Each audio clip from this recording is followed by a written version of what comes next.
마가복음 14장은 예수님의 순환이 본격적으로 시작된다라는 것을 알리는 내용들이 가득 수록되어 있습니다. 예수님을 어떻게 체포할까에 대한 음모, 그리고 가롯 유다의 배신, 최후의 만찬, 베드로의 끔찍한 부인의 예고, 그리고 겟세마네 동산의 간절한 기도와 예수님의 잡히심, 모든 제자들의 배신과 수제자 베드로의 부인 등이 적나라하게 기록이 되어 있습니다. 한 여자의 매우 값진 향유, 곧 순전한 나드 한 옥합을 가지고 와서 예수의 머리에 부은 이 사건은 마가복음 14장의 모든 순환이 일어나기 전에 일어난 사건입니다. 예수님의 공생의 초반에 세례 요한을 통해 세례를 받으시고 하늘 아버지로부터 너는 내 사랑하는 자요, 내 기뻐하는 자라 라고 하는 하나님의 소리를 들었습니다. 이 말은 예수의 공생애에 주님이 공생애가 시작된다라고 하는, 그리고 함께 하신다라고 하는 그런 확신을 주시는 말씀입니다. 주님의 사랑의 음성으로부터 예수 그리스도는 사역을 시작하게 되었습니다. 엄마와 아기와의 충분한 돌봄의 관계, 애착, 사랑하고 친밀한 관계를 맺도록 옷처럼 붙어있는 상태, 이 경험이 매우 중요하다고 말합니다. 그리고 단계마다 이러한 사람들과의 친밀한 관계를 맺어가는 것이 자기 존중감, 자기 가치감을 높이는 데 매우 중요한 일이라고 합니다. 탄생부터 인간은 사랑을 갈구하며 인정을 원하며 보호를 찾으며 그렇게 인생을 시작합니다. 주님은 그 시작을 성부 하나님 아버지와의 사랑의 관계의 확신으로부터 시작합니다. 예수님의 순환의 시작은 한 여자의 허비에 과한 행동에서부터 시작이 됩니다. 한 여자의 매우 값진 곧 순전한 나드 한 옥합을 가지고 와서 그 옥합을 깨뜨려 예수의 머리에 부은 그 사건입니다.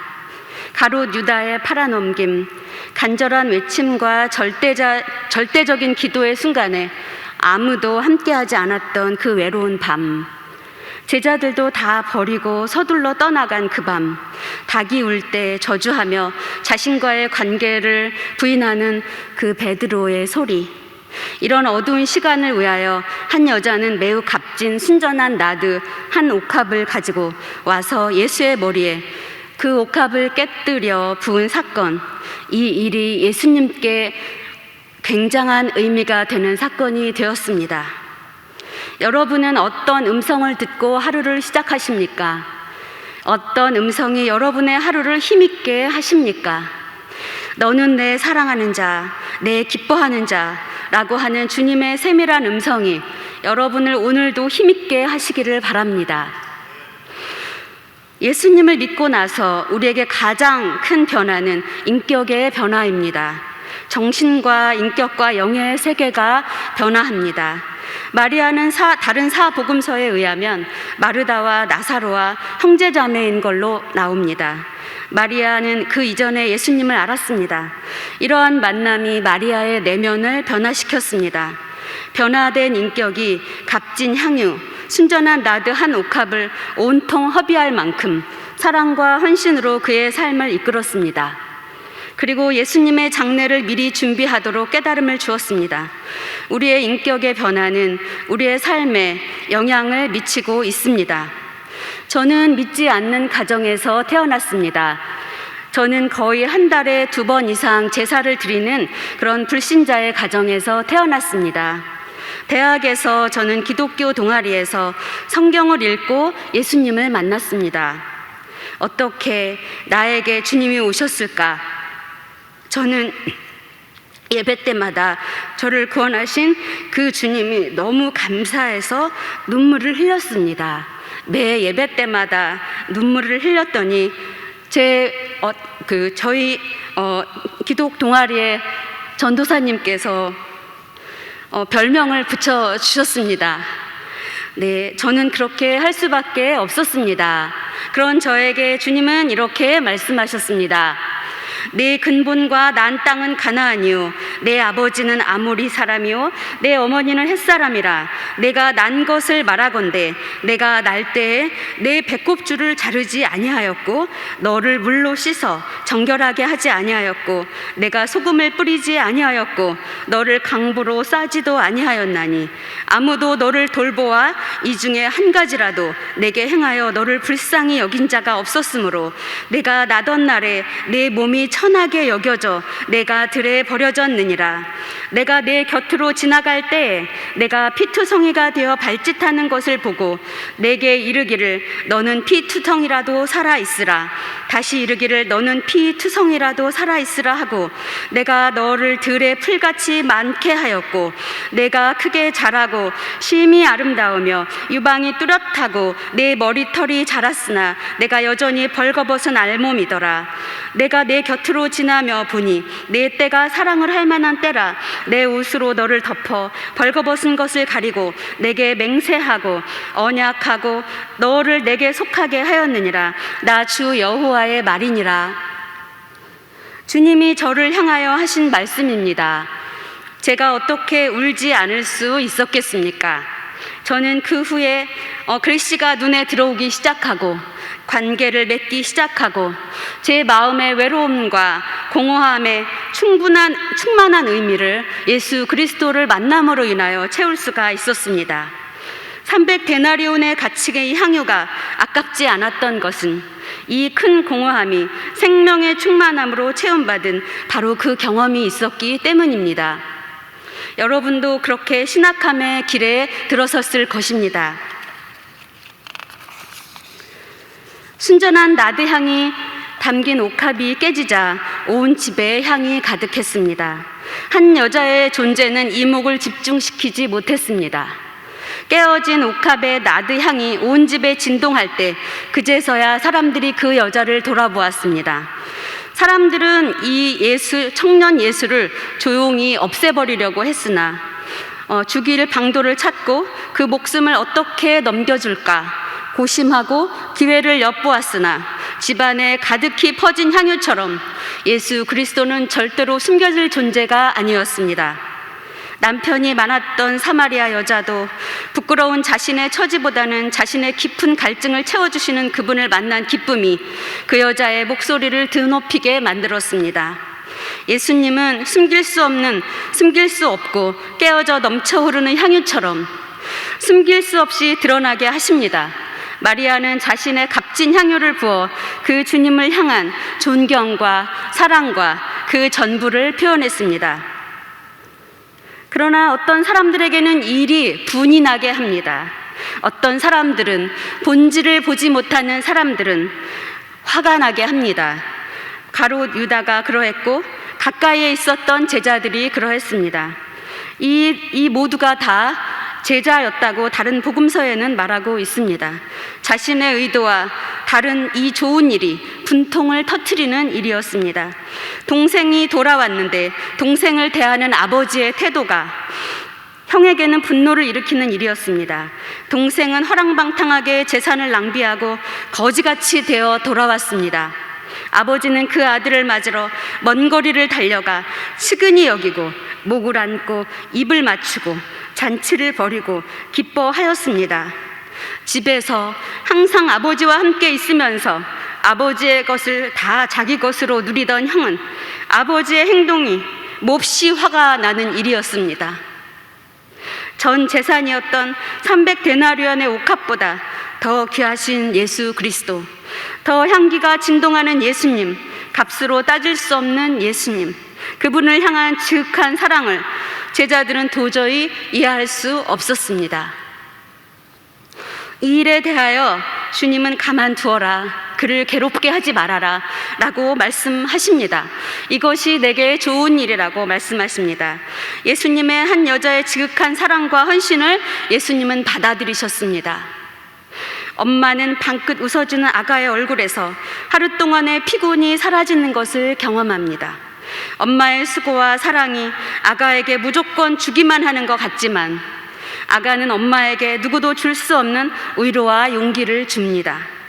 주는 것과 받는 것이 가능한 관계를 예수님이 말씀하고 계십니다. 예수님께서는 세례를 받으시며 너는 내 사랑하는 아들이다, 내가 너를 사랑한다 하는 소리를 들었습니다. 예수님의 공생애는 하나님 아버지의 사랑하는 아들이고 아버지가 기뻐하는 아들이라는 확인에서부터 시작되었습니다. 예수님은 전 재산을 부어드릴 만큼의 그 순환은 거기에서부터 시작되었습니다. 누구도 주기만 할 수는 없습니다. 누구도 받기만 할 수는 없습니다. 어느 신학자는 목회 돌봄은 본질적으로 상호적이며 주는 동시에 받는 자라고 말합니다. 우리의 목회 활동에 궁극적인 자원이 성령의 새로운 현존이 가진 힘이라고 합니다. 여기에 사로잡힐 때에만 목회 활동이 가능하다고 합니다. 주기만 하는 목회자, 주려고만 하는 선교사는 탈진합니다. 주는 자와 받는 자의 상호적인 관계는 생명의 성령의 능력이 더집혀질 때 누군가에게 도움이 됩니다. 기쁘게 받아보지 못했다면 누군가를 도우려고 하지 마십시오. 여자의 행한 일은 좋은 일이며 힘을 다하여 향유를 부어 예수님의 장례를 미리 준비하는 일이며 복음이 전파되는 곳에는 어디서든지 기억될 만한 그런 일입니다. 온 힘을 다해 기름을 붓는 아주 특별한 일입니다. 이 기름 부음에 관하여 히브리 사람들은 집을 방문한 특별한 손님들에게 기름을 부어 먼 길에서 온 그 정리되지 않은 모습을 정리하라고 값싼 감람유라도 발라주어 정리를 하게 합니다. 왕으로 등극할 때, 선지자로 임명받을 때, 제사장이 될 때, 이럴 때 특별한 기름을 부어 거룩한 구별의 표를 합니다. 장례에도 시신 후에 기름을 바릅니다. 마리아는 온 마음으로 이 모든 것을 의미하는 기름을 예수의 머리에 부었습니다. 이사야도 예수님에게 그 기름 부음의 의미를 증언합니다. 주 여호와의 신이 내게 임하였으니 이는 여호와께서 내게 기름을 부으사 가난한 자에게 아름다운 소식을 전하게 하려 하심이라. 마음 상한 자를 고치고 포로된 자에게 자유케 하고 갇힌 자에게 노임을 선포하고 슬픈 자에게 위로하는 희락의 기름이 될 것이라 합니다. 시편에서도 말씀하고 있습니다. 마가복음 14장의 1절과 4절과 그리고 향유를 부은 그 사건 이후에 가롯 유다의 행동과 대제사장과 바리새인들의 행동은 바로 그 사막의 음침한 골짜기, 그리고 어찌할 수 없는 고난의 골짜기, 눈물의 골짜기를 말할 수도 있습니다. 그 예수님의 순환을 말할 수 있습니다. 그런데 다윗은 이렇게 말합니다. 내가 사망의 음침한 골짜기를 다닐지라도 해를 두려워하지 않을 것은 주께서 나와 함께 하심이라. 주의 지팡이와 막대기가 나를 안위하시나이다. 주께서 내 원수의 목전에서 내게 상을 베푸시고 기름으로 내 머리에 바르셨으니 내 잔이 넘치나이다 라고 고백합니다. 기름으로 머리에 바르신 이 일은 바로 예수 그리스도에게 있어서 메시아라고 하는 확증을 알려주시는 그 향유 부은 여인의 바로 그 행동과 일치합니다. 고라 자손도 이렇게 설명하고 있습니다. 왕에게 부어지는 그 기름 부음이 즐거움과 기쁨의 기름 부음이라고 이렇게 말합니다. 하나님이여, 주의 보좌가 영영하며 주의 나라의 홀은 공평한 홀이니이다. 왕이 정의를 사랑하고 악을 미워하시니 그러므로 하나님 곧 왕의 하나님이 즐거움의 기름으로 왕에게 부어 왕의 동류보다 승하게 하셨나이다. 왕의 모든 옷은 모략과 침향과 육개의 향기가 있으며 상하궁에서 나오는 현악은 왕을 즐겁게 하도다. 이 기름이 우리를 즐겁게 하며 우리를 슬픔에서 건져주며 우리를 갇힌 곳에서 자유케 한다라고 말씀하고 있습니다. 시편에 대해서도 이렇게 말씀하고 있습니다.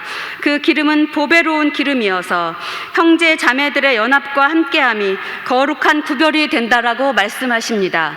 어떤 아론과 같은 제사장이 보배로운 기름을 그 머리에 부음으로 일어난 그 사건, 그것 때문에 형제 자매의 연합함과 함께함이 거룩한 구별이 된다라고 말하고 있습니다. 대제사장 예수 그리스도의 머리에 기름이 부어져 한 지체가 되고 거룩하고 아름다운 연합과 동거가 가능하게 된다라고 말씀하고 있습니다. 힘을 다하여 예수님께 향유를 부어 그 장례를 미리 준비한 이 일이 왕으로, 제사장으로, 선지자로 거룩하게 구별하신 분이라는 확증이므로 즐거움의 기름이며 복음을 증거하는 일이라고 말씀하고 계십니다. 옥합을 깬 여인은 예수님이 자신을 깨뜨려 물과 피를 다 쏟으신 바로 예수 그리스도의 사랑을 의미합니다. 지극한 하나님의 사랑이 우리 안에 거하신다고 주님은 말씀하고 있습니다. 너희가 내 안에 거하고 내 말이 너희 안에 거하면 무엇이든지 원하는 대로 구하라. 그리하면 이루리라. 여러분, 그 기름 부음이 여러분 안에도 함께 하시기를 바랍니다. 이제 말씀을 맺으려 합니다. 아무리 숨기려 해도 예수의 향기는 숨길 수가 없습니다. 우리의 헌신과 소명은 예수께서 자신을 향기로운 산제물로 드린 결과이며 숨길 수 없고 없앨 수 없습니다. 자기를 부인하고 자기 십자가를 지기로 결단하고 나아갈 때 너는 내 안에 나는 내 안에 거하기로 약속하신 그 약속 안에 머물 때 성령의 인도함을 따라 향기로운 목회자의 삶이 되어갈 것입니다. 기도하겠습니다. 주님의 인도함으로 여기까지 왔습니다. 주신 말씀을 따라 아름다운 선지 동산에서 신학함의 자리에 왔습니다. 그 부르심을 이뤄가는 목회자가 되게 하여 주십시오. 예수님의 이름으로 기도합니다. 아멘.